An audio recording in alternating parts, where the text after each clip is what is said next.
Okay, my DIYers, this is for you.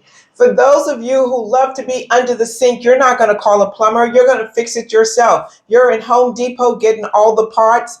Well, this is your Home Depot guide for relocation because you said that you're going to do it yourself. Come on, how difficult could it be? You're going to watch a couple of videos, go sit in some Facebook groups, and you'll get all the answers. And perhaps you will, because relocating is not like moving from house to house in the United States. There's so many other hidden costs, and that's what I'm going to go over the next two videos. That's how much information it is. But what I decided to do is give it to you in two parts. I'm going to give you before and after, the things that you should be looking at, the cost that you should be considering before you make that move, and the cost after you make that move, because there are just so many things that you need to consider. And I know you've watched all the videos. Thanks for watching mine. But there's so many things that you have to consider that are unique to you that no one else knows. And I want you to realize when you're on your vacation, you're not on a scouting trip. So that's my first one. Picking your country. Picking the wrong country could cost you a lot of money. And a lot of times we make our decision on vibes, on excitement, on how much fun we had, or how cheap the country is. But I want us to make decisions not just on that. I want you to think about more than the climate, more than the cost. And so when you're making a decision about relocating, your decision needs to be on data. Think about your healthcare situation. Think about the fact that when you live this thing, can you build friendships? People always ask me, how do I love this country? What do I like about Panama? The country is fine. I mean, infrastructure, I feel like I'm living in Miami, but it's the community that makes any country.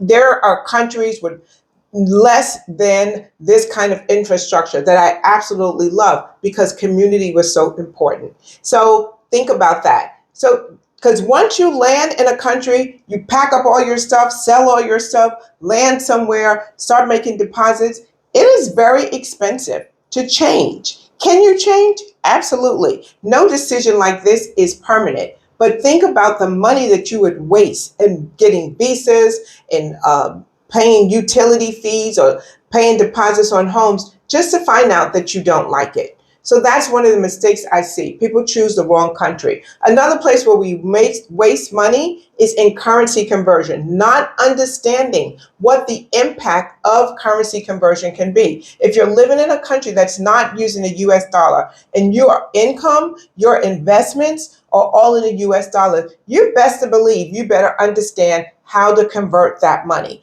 what the conversion rate is, what historically has been around the conversion rate. Has it been always that it's strong to the dollar, or has the dollar been strong to that? I remember when I was living in Ethiopia and I was food shopping just in the grocery store. Now, the time when I was living in Ethiopia, when I first moved there, I was consulting. So I was going back and forth, not back and forth to the United States, but back and forth from Nigeria. Now, just imagine I moved from Nigeria to Ethiopia, still going back and forth, and I'm earning US dollars. That's three currencies that I'm dealing with on a consistent basis. So, but I go to the grocery store and I put my decimal point in the wrong place. I'm thinking that something is like 50 cents and it's really $5. So, yeah, I was really surprised at my grocery bill at the end when I had to pay that it wasn't so cheap. So, I want you to think about the exchange rate. Understand the exchange rate. Understand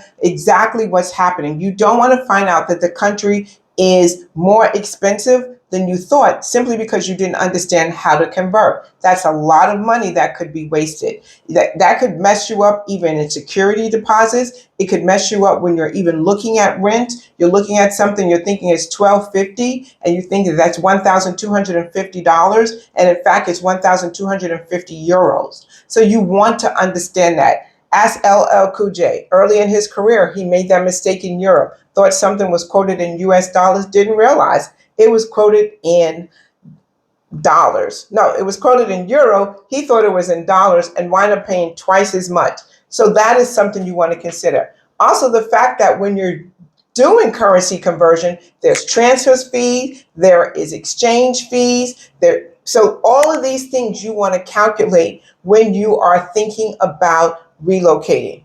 Then there's a surprise of taxes, right? So I keep hearing I'm selling everything. What does that mean? And what, especially when you talk about a home? Because remember, taxes do not disappear because you moved overseas. You are still responsible for filing your taxes every single year with the IRS. And if you sold your home, there's capital gains that you're going to have to pay depending on how much that you get. So that could be $250 is what you're allowed up to. Some of you have been in your homes 10, 15 years. You probably have so much equity. Who's going to pay that capital gains? When are you going to pay the capital gains? How can you avoid paying capital gains? Those are the things you want to understand before you sell that home. Then you want to understand if you have an investment home, should I do a 1031 so I can also avoid capital gains on that home as well? These are the things I want you to think about. Your retirement income, your investments, your property ownership. All of these things could affect you financially if you do not understand how to do them properly. You can find yourself paying tens of thousands of dollars in places where you didn't have to if you had the right advice. And your healthcare planning, there's this conception, I don't want to say it's a misconception, but yes, healthcare is normally cheaper outside of the United States. But what does it cost to really get cheaper healthcare? Are you getting the right coverage for yourself? So you may be getting coverage that everyone else is getting, but you have to understand your own conditions, your own pre-existing conditions. Is it going to be covered under that plan? What plan do you need to get? Are prescriptions covered? How much are your prescriptions? Do they have them at a very affordable price? What happens if you're hospitalized? Do you understand what the hospitalization are? These are places that we don't think about, and this is why sometimes as DIYers, you miss really important things. Now, I don't want you to miss anything, so I need you to hit that subscribe button if you have not already subscribed to our channel, and hit the notifications so you know that when we have our next video, especially when part 2 comes out, you don't want to miss it. And then there is the bad advice that you get. Yes, bad advice online. Because when I look on those places and I see people giving advice, I'm asking myself, where do you really live? People are forever giving advice in this group. We don't even know where they live. We don't even know if they live outside of the United States, giving out all that advice. Because they have been sitting in those groups so long, they now feel like they're an expert. But what are they doing? They're just giving out, repeating advice that they heard somewhere else. They don't have any lived experience to back up what they're telling you. So I'm just saying, everybody has an opinion. But the problem is that opinion valid?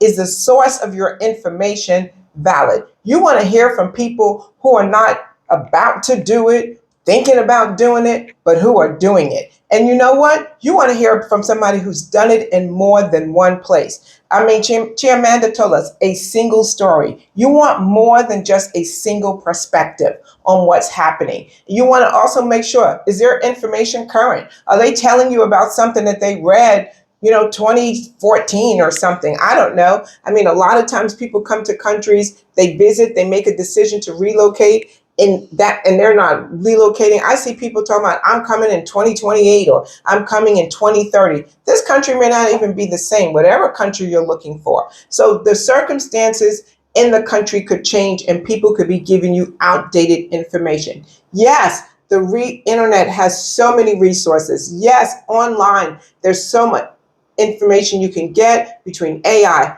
YouTube, forum groups, but that is not a relocation plan. It's like a jigsaw puzzle. It has a lot of pieces, and now there you are putting them all together to make sense for you. So don't be in a place where you're taking information from people who are not actually living the life. I think that's even a good question to ask. Someone gives you information, ask, so where are you? When did you move? What country number is this for you? So this way you can understand if you're really getting valid information. And another thing that I'm going to say that's costing you money is analysis paralysis. You're analyzing everything. You don't know how much time you are taking out of your life by just reading video after video. I mean, oh my gosh, the amount of hours that you're spending of watching all these videos. Keep watching mine. and go into all these Facebook groups when someone could have just downloaded all that information just for you. Just think about it. People have cultivated experiences for you to go step by step so you can understand the country that you are thinking about. Not only did they cultivate an experience for you, they have present day knowledge about that country. They can answer any question that you're asking while they are taking you around so you can have an experience that is unique to you. So when you have a question, who are you asking now? People who you don't know are responding. How about if you went on an experience where someone is answering your question and a question that you have about your experience?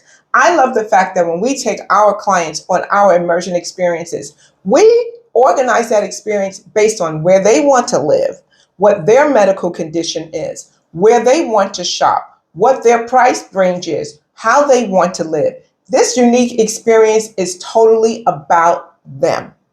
And so when you come to a country, craft out an experience that is for you. Don't worry about what everybody else did. What do you need to know? What is your lifestyle? What is your budget? How do you plan on living once you move there? All of these things are informative to how you want to live, and that should inform. Otherwise, you're just going to be wasting lots of money trying to live off of other people's experience and sometimes not even getting good advice. So I'm just going to say, if you want to come to Panama, you want to be on a personalized experience where it's about relocating, not about having a vacation, then contact us. We would love to give you a private and personal experience where we will not only show you the country and what it looks like to live here every day, but we will also help you officially figure out your income strategy. So this way, when you leave this place, you will know for sure if you can afford to live here. Is it sustainable, whatever your budget is? That is what we do for you because we want you to have a successful relocation. I'm Sable, I'm your bougie girlfriend. I have dropped in the chat for you, in the description, for you a link for our immersion experience. Check it out. Contact me. Let's talk about it. So this way, your DIY experience does not cost you thousands of unnecessary dollars. I'll see you on the other side.